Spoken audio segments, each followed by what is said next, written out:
All right, what's up, everybody? What's going on? Welcome back to Radial Highway, and today we're going to be talking about the new Rob Zombie album, The Great Satan, which many people are calling a return to form.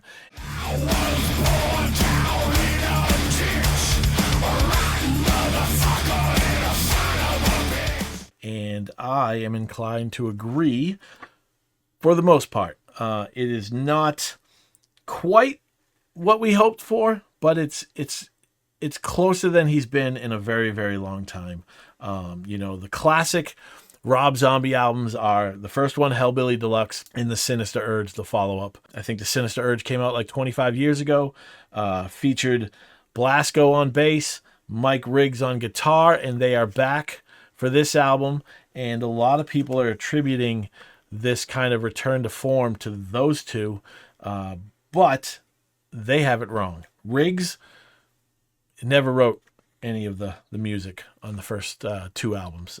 He co-wrote the song Ironhead. That's it. The rest of the songs were written by Rob Zombie and Scott Humphrey. And if I recall correctly, Rob Zombie does not write music. So those songs were written by Scott Humphrey.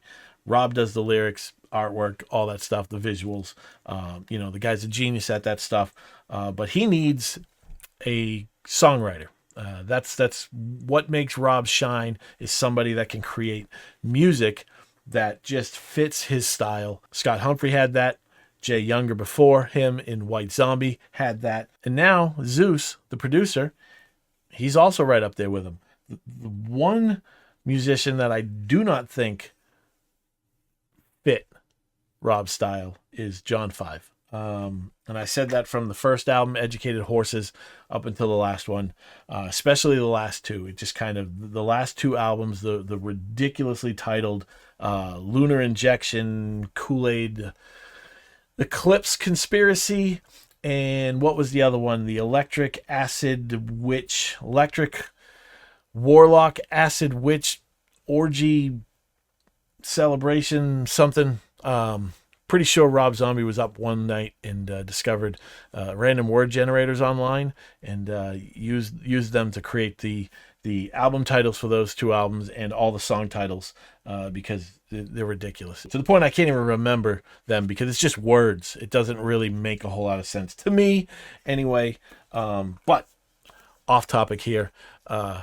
John 5, he's out of the band. He's obviously in Motley Crue right now, making a lot more money, I'm sure. But yeah, he never really fit, he had his moments, on Educated Horses, American Witch. Body of a monkey and the feet of a cock, direct from a home on the Killing Rock. Scott Humphrey was still around at that point, producing the albums, writing the songs. I think the Foxy, and there was one other one that John 5 did not have a hand in co-writing. But that album signaled a shift, right? A little bit more experimental. The classic heavy, fat riffs, big choruses and stuff. Those were out for the most part. And you had John 5's more experimental style coming into play. And you saw it even more on Hellbilly Deluxe 2.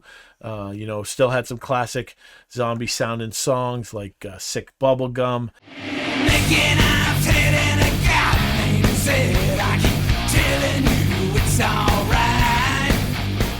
And Virgin Witch, that was another one that kind of had that style. But then again, a lot of the other ones just they missed the mark for me. Okay songs, but they sounded more like John 5 solo songs with Rob Zombie singing.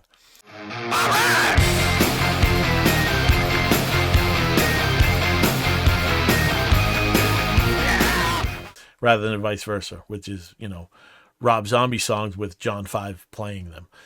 So I don't think he was quite able to tap into what makes Rob Zombie shine as much as some of the other people. And it definitely didn't have to do with Riggs or Blasco or anything like that. So Scott Humphrey, Jay Younger, and now Zeus. And yeah, this is, it's a pretty damn good album. I don't think it's quite as good as the first two albums. I also like the Venomous Rat Regeneration Vendor, also ridiculous name. I like that album quite a bit. That's a John 5 album. but that one just had better songs. They didn't have the classic zombie sound to me, but they had better songs. And I think really that's probably my main issue with the John 5 era albums, is that the songs weren't great, right? I really wouldn't care if, Rob Zombie sounded different or the way he sang sounded different, like on Foxy Foxy.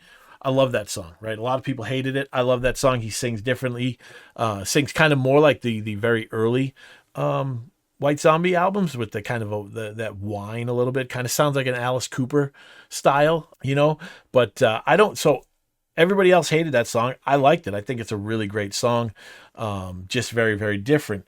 And the same thing with the Venomous Rat album. Songs like Rock and Roll in a Black Hole, Revelation, Revolution.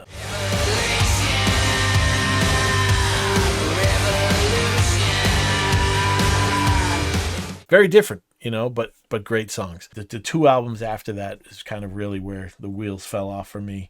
The ridiculously named two albums. So, I'm not sad that John 5 is out of the band. And I am glad that Rob was able to hook up with Zeus. And Zeus was able to kind of, like I said, tap into that kind of music that really Rob shines on. Because he needs it. He's one of those guys where he needs somebody else to help him, right? He's talented. He's got, like I said, he does the artwork. He's got the visuals. Obviously, he's doing the movies and all that stuff. The dude's super talented, but he needs a musician there, and together, depending on who he's with, man, they just can make some great stuff. Obviously the Jay Younger is really the best he's ever done, in my opinion. I wish they could get it together and sort things out between them. I don't think it's ever going to happen. Sean Yseult, I don't think she had really a hand in writing songs, but she had that visual component, you know what I mean? That kind of fit with the whole band and all that stuff, and everybody back in the day had a little bit of a crush on her, I'm sure that didn't hurt the band at all. But back to The Great Satan. I love that the album title is simple and easy to remember compared to the last two albums. The song titles also just kind of very straightforward. And in fact, all of the songs are really kind of straightforward. They're short, a lot of short songs. First single, Punks and Demons, was a little over 2 minutes. Second single, Heathen Days, same type of deal, and they're just kind of fast songs, right? In and out. Kind of not thrashy, but fast-paced, kind of punkish, punky, with an industrial backbone to them.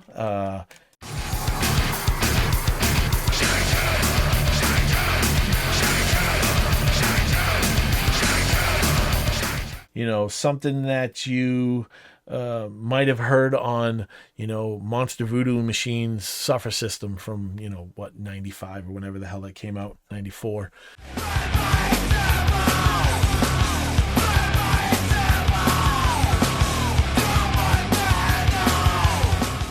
That kind of has that industrial sound. It's just kind of heavy, fast-paced, not huge choruses, you know what I mean? But neither song overstays its welcome, so it just works, right? And then the third single, I'm a Rock and Roller, that is kind of where, I got really excited, because it's got kind of a weird, lead up to the chorus, just there's a really heavy part after the second verse that is just, it screams classic Rob Zombie, White Zombie. Big riff, just heavy. And, when I first heard it, I'm like, I'm all in at this point. At that point, I was all in. And I was like, this is going to be, one of the albums of the year. And then they released FTW 84, and I got a little disappointed. That was the fourth single on the album, and it was released on the album release day.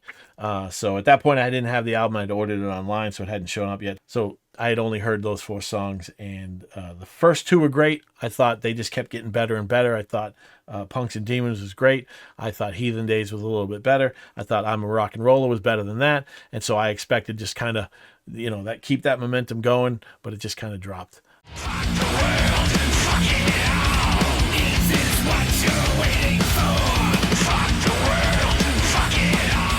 So little disappointing. At that point, I was kind of worried. I'm like, oh boy, here we go. we're out of great songs. And it's not necessarily true. Like I would have liked Tarantula to be the fourth song released. I think that one is more in line with the first three. But FTW 84 is good. It's just not. There's not a whole lot to latch onto. It's decent, but it just doesn't have. It's missing a hook right anywhere in the song. A riff or the chorus or something, right? It just doesn't quite have it, but it's not a bad song. Other songs on this album is, we've got The Devil Man's a good one.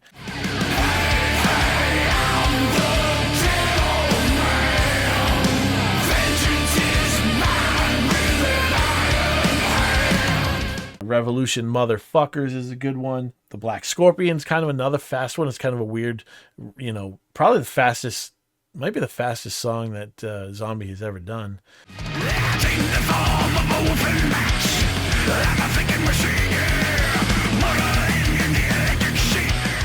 Again, kind of got a punk rock feel to it.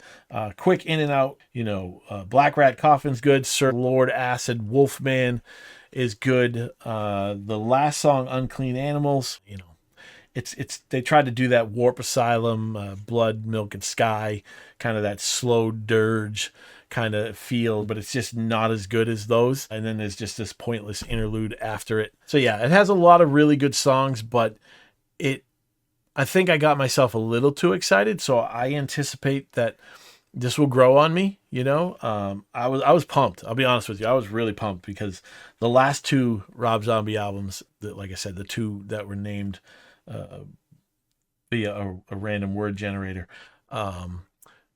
they weren't great. A couple good songs on each one, but in general, I can live without every song on those two albums. So yeah, it's been since 2013, I believe, since Rob has released an album that I've really, really enjoyed, and that was the Venomous Rat Regeneration Vendor.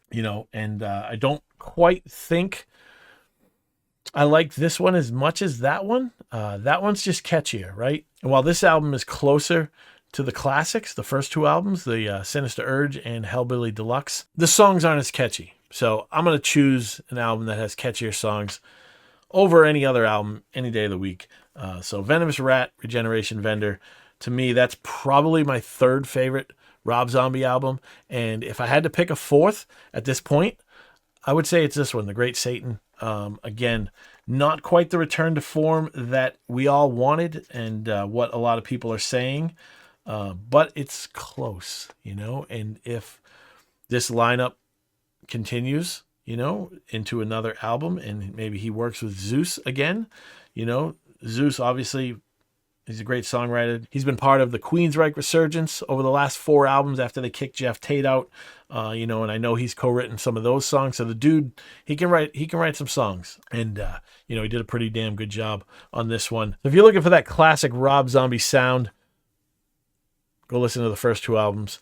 If you're looking for something that's close to that, check out The Great Satan. You won't be disappointed.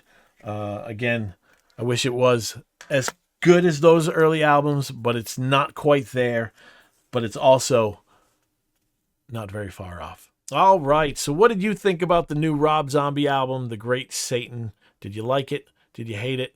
Was it a return to form? Let me know in the comments. Otherwise, give the video a like, subscribe to the channel, and I will see you on the next one.